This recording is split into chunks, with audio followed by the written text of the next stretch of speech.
Monsieur Paul Sapou, bonjour. Bonjour, Cheikh Sita. Vous êtes secrétaire général de la FIDH et vous suivez, comme tout le monde, la situation en RD Congo. Et cette nuit, il y a eu des tirs et que le député Wanasemi est menacé. Est-ce que vous pouvez nous donner le point de la situation en ce moment? Eh bien, en ce moment-ci, la situation est toujours tendue au niveau de deux résidences du député national Né Mwanda Semi, le responsable de Bundudia Congo. Donc c'est depuis hier, lundi, aux environs de 16 heures, que les résidences de Nemwana Semi ont été attaquées, encerclées et attaquées par les éléments de la police nationale et ceux de la garde républicaine, notamment au niveau de sa résidence de Ngiri à 16 heures et au niveau de sa résidence dans la commune de Ngaliema, quartier Macampagne, du côté de l'avenue Benseke.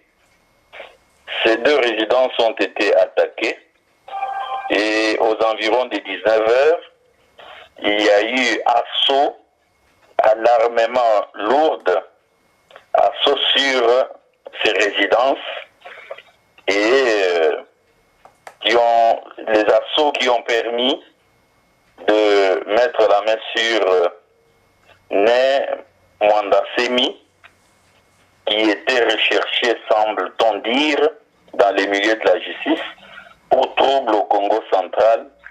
Si vous pouvez vous souvenir de ce qu'il y a eu comme mort d'homme au mois de janvier à Kimpese et à Songololo. Voilà un peu la situation. À l'heure qu'il est, Mwanda Semi est amené à un endroit inconnu depuis pratiquement 1h du matin. Et ils l'ont pris après avoir utilisé, comme je le disais, neutralisé plutôt ses gardes rapprochés. Ils l'ont acheminé donc à un endroit, à un lieu inconnu où il est en train d'être verbalisé jusqu'à ces instants. Oui. Voilà un peu la situation. Mais je dois vous dire que nous suivons cette situation de près aussi. Mais nous craignons, nous, défenseurs des droits de l'homme, nos organisations des droits de l'homme, nous craignons pour l'intégrité morale et physique de Né Mwanda Semi, qui est aujourd'hui entre les mains des éléments des agents de sécurité dont on connaît la façon de se comporter et d'agir. Nous réclamons qu'une enquête soit faite et que s'il faut déférer Né Mwanda Semi en justice, que cela se fasse selon le principe, les normes, et que ça soit un procès public dans la mesure du possible.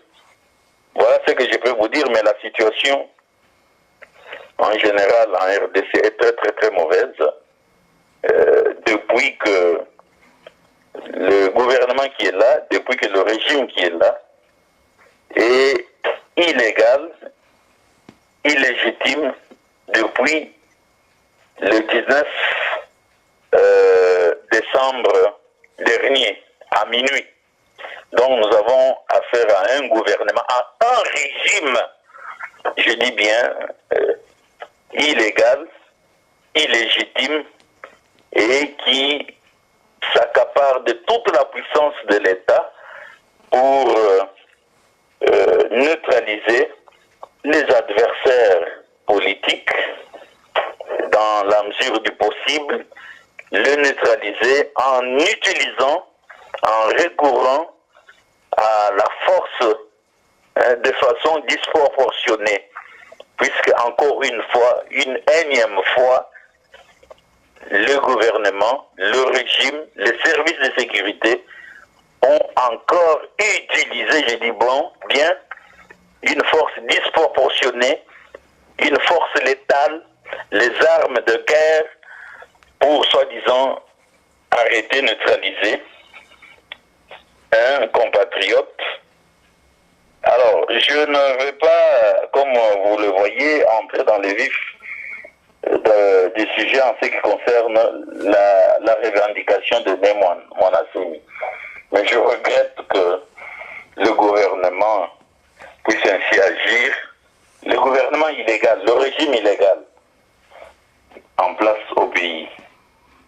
Bien, Monsieur Paul Sapou, est-ce qu'on déplore des victimes des deux côtés, civiles ou militaires ou policières? Oui, pour l'essentiel, c'est un bilan provisoire. Pour cette nuit et ce matin, pas moins d'une vingtaine de morts. Il y en avait déjà eu 3 à la résidence de Ngiringiri et cette nuit du côté de Mongaliema, plutôt du quartier Ma Campagne, à la deuxième résidence de Monassémi, on déplore plus de 15 personnes qui sont mortes dans ces attaques, plusieurs blessés et plusieurs arrestations. Blessés, je dis bien, graves. Les enquêtes des organisations de droits de l'homme ont commencé avec beaucoup de discrétion et sous peu, nous aurons le bilan définitif. Mais je profite de votre micro pour vous dire que plus grave, une grave répression de soi-disant miliciens de Kamouinan Sapou a été réalisée par les mêmes forces, les policiers et les éléments de la garde républicaine et des éléments étrangers. Il y a eu les attaques des populations de Tchimboulou où le bilan que nous est arrivé ici à nos oreilles, le bilan se chiffre entre une soixantaine et centaine de civils qui ont été décimés à l'arme lourde, comme toujours. Alors, bientôt vous aurez encore une fois de plus un rapport circonstanciel là, concernant tous ces massacres qui sont perpétrés par, encore une fois, un régime qui a perdu de sa légitimité depuis la nuit du 19 décembre dernier.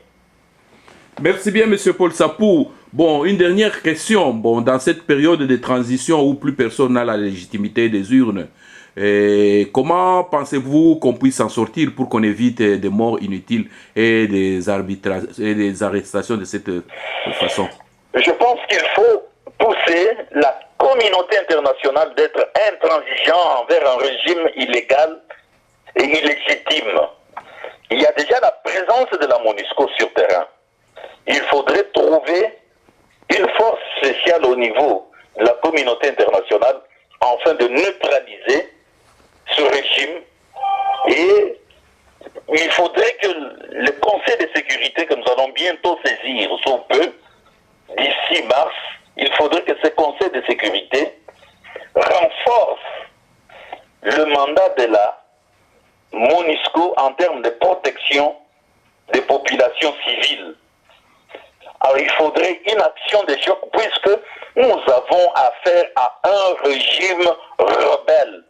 Un régime avec le tenant de ces régimes qui n'ont jamais respecté les engagements pris en aucun moment de gens qui renient leur signature au vu et aussi de tout le monde. D'un côté, il nous faut absolument d'autres sanctions ciblées pour toutes ces personnes qui bloquent l'évolution de ce pays vers la paix, vers sa stabilité. On les connaît et ils sont là pour défendre leur autorité morale. Joseph Kabila. On les connaît, on les cite tous. Il faudrait que ces mesures, ces sanctions ciblées frappent même le réseau qu'ils utilisent à l'extérieur, en dehors de la RDC, en Afrique et dans le monde. On les connaît, on les a identifiés. Donc vous avez affaire à un État terroriste qui recourt aux mêmes méthodes pour gérer les personnes et les biens, en détruisant les vies humaines, en tuant, en violentant, si vous voulez, les citoyens. C'est vraiment un régime, un État terroriste qui recourt à des méthodes répréhensibles par la loi et par les textes internationaux de défense et de promotion des droits de l'homme. Monsieur Paul Sapou, nous vous remercions pour toutes ces informations et rendez-vous à une autre occasion. Merci beaucoup, Monsieur Cheikh Fita, toujours à votre disposition.